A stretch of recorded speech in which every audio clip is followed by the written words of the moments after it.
ಎಲ್ಲರಿಗೂ price lord. ಯೇಸುವಿನ ಮಧುರ ನಾಮದಲ್ಲಿ ಎಲ್ಲರಿಗೂ ವಂದನೆಗಳು. ಈ ಚಾನೆಲ್ಗೆ ಆತ್ಮೀಯ ಸ್ವಾಗತವನ್ನು ಕೋರುತ್ತೇನೆ. ದೇವರ ವಾಕ್ಯದ ಧ್ಯಾನದ ಮೂಲಕ ಪ್ರತಿದಿನದ ಆಶೀರ್ವಾದಗಳನ್ನು ಪಡೆಯೋಣ. ಬನ್ನಿ ಈ ದಿನ ಆದಿಕಾಂಡ 2ನೇ ಅಧ್ಯಾಯ 1ರಿಂದ 25ನೇ ವಾಕ್ಯಗಳವರೆಗೂ ಧ್ಯಾನಿಸೋಣ.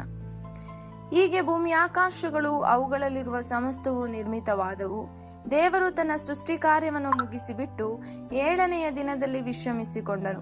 ದೇವರು ತನ್ನ ಸೃಷ್ಟಿ ಕಾರ್ಯವನ್ನು ಮುಗಿಸಿ ಆ 7ನೆಯ ದಿನದಲ್ಲಿ ವಿಶ್ರಮಿಸಿಕೊಂಡದ್ದರಿಂದ ಆ ದಿನವನ್ನು ಪರಿಶುದ್ಧ ದಿನವಾಗಿರಲೆಂದು ಆಶೀರ್ವದಿಸಿದನು. ಇದೇ ಭೂಮಿ ಆಕಾಶಗಳ ನಿರ್ಮಾಣ ಚರಿತ್ರೆ. ಯೆಹೋವ ದೇವರು ಭೂಮಿ ಆಕಾಶಗಳನ್ನು ಉಂಟು ಮಾಡಿದಾಗ ಯಾವ ಗಿಡವಾದರೂ ಭೂಮಿಯಲ್ಲಿ ಇರಲಿಲ್ಲ, ಯಾವ ಪಲ್ಯವೂ ಹುಟ್ಟಿರಲಿಲ್ಲ. ಯಾಕೆಂದರೆ ಯೆಹೋವ ದೇವರು ಭೂಮಿಯ ಮೇಲೆ ಮಳೆಯನ್ನು ಸುರಿಸಿರಲಿಲ್ಲ, ಭೂಮಿಯನ್ನು ವ್ಯವಸಾಯ ಮಾಡುವುದಕ್ಕೆ ಮನುಷ್ಯನೂ ಇರಲಿಲ್ಲ. ಆದರೂ ಭೂಮಿಯಿಂದ ಮಂಜು ಹಬ್ಬಿ ನೆಲವನ್ನೆಲ್ಲ ತೋಯಿಸುತ್ತಿತ್ತು. ಹೀಗಿರಲು ಯೆಹೋವ ದೇವರು ನೆಲದ ಮಣ್ಣಿನಿಂದ ಮನುಷ್ಯನನ್ನು ರೂಪಿಸಿ ಅವನ ಮೂಗಿನಲ್ಲಿ ಜೀವಶ್ವಾಸವನ್ನು ಊದಿದನು. ಆಗ ಮನುಷ್ಯನು ಬದುಕುವ ಪ್ರಾಣಿಯಾದನು. ಇದಲ್ಲದೆ ಯೆಹೋವ ದೇವರು ಮೂಡಣ ದಿಕ್ಕಿನಲ್ಲಿರುವ ಏದೆನ್ ಸೀಮೆಯಲ್ಲಿ ಒಂದು ಉದ್ಯಾನವನವನ್ನು ಮಾಡಿ ತಾನು ರೂಪಿಸಿದ ಮನುಷ್ಯನನ್ನು ಅದರಲ್ಲಿ ಇರಿಸಿದನು.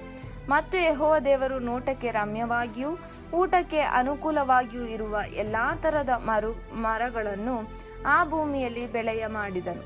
ಅದಲ್ಲದೆ ಆ ವನ ಮಧ್ಯದಲ್ಲಿ ಜೀವದಾಯಕ ವೃಕ್ಷವನ್ನು, ಒಳ್ಳೆಯದರ ಕೆಟ್ಟದರ ಅರುವನ್ನು ಹುಟ್ಟಿಸುವ ವೃಕ್ಷವನ್ನೂ ಬೆಳೆಸಿದರು.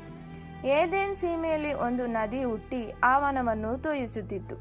ಅದು ಆಚೆ ಕಡೆಯಲ್ಲಿ ಒಡೆದು 4 ಶಾಖೆಗಳಾಯಿತು. ಮೊದಲನೆಯದರ ಹೆಸರು ಪೀಶೋನ್. ಅದು ಬಂಗಾರ ದೊರಕುವ ಅವೀಲ ದೇಶವನ್ನೆಲ್ಲ ಸುತ್ತುವುದು. ಆ ದೇಶದ ಬಂಗಾರವು ಶ್ರೇಷ್ಠವಾದದ್ದು. ಅಲ್ಲಿ ಬದಲೋಕ್ ದೀಪವು ಗೋಮೇಧಿಕ ರತ್ನವು ಸಿಕ್ಕುತ್ತವೆ. 2ನೆಯ ನದಿಯ ಹೆಸರು ಗಿಹೋನ್. ಅದು ಕುಶ್ ದೇಶವನ್ನೆಲ್ಲ ಸುತ್ತುವುದು. 3ನೆಯ ನದಿಯ ಹೆಸರು ಇತ್ಕೇಲ್. ಅದು ಅಶೂರ್ ದೇಶದ ಮುಂದೆ ಹರಿಯುವ 4ನೆಯ ಎಫ್ರೋಟಿಸ್ ನದಿ. ಯೆಹೋವ ದೇವರು ಆ ಮನುಷ್ಯನನ್ನು ಕರಕೊಂಡು ಹೋಗಿ ಏದೆನ್ ತೋಟವನ್ನು ವ್ಯವಸಾಯ ಮಾಡುವುದಕ್ಕೂ ಕಾಯುವುದಕ್ಕೂ ಅದರಲ್ಲಿ ಇಟ್ಟನು. ಇದಲ್ಲದೆ ಯೆಹೋವ ದೇವರು ಆ ಮನುಷ್ಯನಿಗೆ, ನೀನು ತೋಟದಲ್ಲಿರುವ ಎಲ್ಲಾ ಮರಗಳ ಹಣ್ಣುಗಳನ್ನು ಯಥೇಚ್ಛವಾಗಿ ತಿನ್ನಬಹುದು, ಒಳ್ಳೆಯದರ ಕೆಟ್ಟದರ ಅರುವನ್ನು ಹುಟ್ಟಿಸುವ ಮರದ ಹಣ್ಣನ್ನು ಮಾತ್ರ ತಿನ್ನಬಾರದು, ತಿಂದ ದಿನ ಸತ್ತೇ ಹೋಗುವಿ ಎಂದು ವಿಧಿಸಿದನು. ಮತ್ತು ಯೆಹೋವ ದೇವರು, ಮನುಷ್ಯನು ಒಂಟಿಗನಾಗಿರುವುದು ಒಳ್ಳೆಯದಲ್ಲ, ಅವನಿಗೆ ಸರಿ ಬೀಳುವ ಸಹಕಾರಿಯನ್ನು ಉಂಟು ಮಾಡುವೆನು ಅಂದನು. ಆಗ ಆತನು ಎಲ್ಲಾ ಭೂಜಂತುಗಳನ್ನು, ಆಕಾಶದ ಪಕ್ಷಿಗಳನ್ನು ಮಣ್ಣಿನಿಂದ ನಿರ್ಮಿಸಿ, ಇವುಗಳಿಗೆ ಆ ಮನುಷ್ಯನು ಏನೇನು ಹೆಸರಿಡುವನೋ ನೋಡೋಣ ಎಂದು ಅವನ ಬಳಿಗೆ ಬರಮಾಡಿದನು. ಮನುಷ್ಯನು ಒಂದೊಂದು ಪ್ರಾಣಿಗೆ ಯಾವ ಹೆಸರಿಟ್ಟನೋ ಅದೇ ಹೆಸರಾಯಿತು. ಹೀಗೆ ಆ ಮನುಷ್ಯನು ಎಲ್ಲಾ ಪಶುಗಳಿಗೂ, ಆಕಾಶದ ಪಕ್ಷಿಗಳಿಗೂ, ಕಾಡು ಮೃಗಗಳಿಗೂ ಹೆಸರಿಟ್ಟನು. ಆದರೆ ಆ ಮನುಷ್ಯನಿಗೆ ಸರಿಬೀಳುವ ಸಹಕಾರಿ ಕಾಣಿಸಲಿಲ್ಲ. ಹೀಗಿರುವಲ್ಲಿ ಯೆಹೋವ ದೇವರು ಆ ಮನುಷ್ಯನಿಗೆ ಗಾಢ ನಿದ್ರೆಯನ್ನು ಬರಮಾಡಿ ಅವನ ಪಕ್ಕೆಯ ಎಲುಬುಗಳಲ್ಲಿ ಒಂದನ್ನು ತೆಗೆದುಕೊಂಡು ಅದರ ಸ್ಥಳವನ್ನು ಮಾಂಸದಿಂದ ಮುಚ್ಚಿ, ತಾನು ಮನುಷ್ಯನಿಂದ ತೆಗೆದಿದ್ದ ಎಲುಬನ್ನು ಸ್ತ್ರೀಯಾಗ ಮಾಡಿ ಆಕೆಯನ್ನು ಅವನ ಬಳಿಗೆ ಕರೆತಂದನು. ಅವನು ಆಕೆಯನ್ನು ನೋಡಿ, ಈಗ ಸರಿ, ಈಕೆಯು ನನ್ನ ಎಲುಬುಗಳಿಂದ ಬಂದ ಎಲುಬು, ನನ್ನ ಮಾಂಸದಿಂದ ಬಂದ ಮಾಂಸವೂ ಆಗಿದ್ದಾಳೆ. ಈಕೆಯು ನರನಿಂದ ಉತ್ಪತ್ತಿಯಾದ ಕಾರಣ ನಾರಿ ಎನ್ನಿಸಿಕೊಳ್ಳುವಳು ಅಂದನು. ಈ ಕಾರಣದಿಂದ ಪುರುಷನು ತಂದೆ ತಾಯಿಗಳನ್ನು ಬಿಟ್ಟು ತನ್ನ ಹೆಂಡತಿಯನ್ನು ಸೇರಿಕೊಳ್ಳುವನು, ಅವರಿಬ್ಬರು ಒಂದೇ ಶರೀರವಾಗಿರುವರು.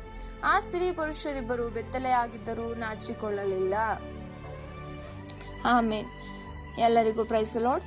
ಈ ವಾಕ್ಯಗಳು ನಿಮ್ಮ ಜೀವಿತಗಳಲ್ಲಿ ಆಶೀರ್ವಾದಕರವಾಗಿರಲಿ. ಮುಂದಿನ ದಿನಮಾನಗಳಲ್ಲಿ ಆದಿಕಾಂಡ 3ನೇ ಅಧ್ಯಾಯವನ್ನು ಧ್ಯಾನಿಸೋಣ. ಈ ಚಾನಲನ್ನು ನಿಮ್ಮ ಪ್ರೀತಿ ಆತ್ಮೀಯರಿಗೆ, ಇಲ್ಲ ಯಾರಿಗಾದರೂ ಬೈಬಲ್ ಓದುವುದಕ್ಕೆ ಬರದಿದ್ದರೆ ಅಂಥವರಿಗೆ ಶೇರ್ ಮಾಡಲು ನಾನು ಕೇಳಿಕೊಳ್ಳುತ್ತೇನೆ. ಏಕೆಂದರೆ ಪ್ರತಿದಿನ ಅವರು ವಾಕ್ಯಗಳನ್ನಾದರೂ ಧ್ಯಾನಿಸಲು ಸಾಧ್ಯವಾಗದಿದ್ದರೆ ಇದನ್ನು ಕೇಳಿ ವಾಕ್ಯಗಳನ್ನು ಅರ್ಥ ಮಾಡಿಕೊಳ್ಳುವುದಕ್ಕೆ ಅನೇಕರಿಗೆ ಅನುಕೂಲವಾಗಬಹುದು. ಎಲ್ಲರಿಗೂ ಪ್ರೈಸ್ ಲಾರ್ಡ್. ದೇವರು ನಿಮ್ಮನ್ನು ಆಶೀರ್ವದಿಸಲಿ.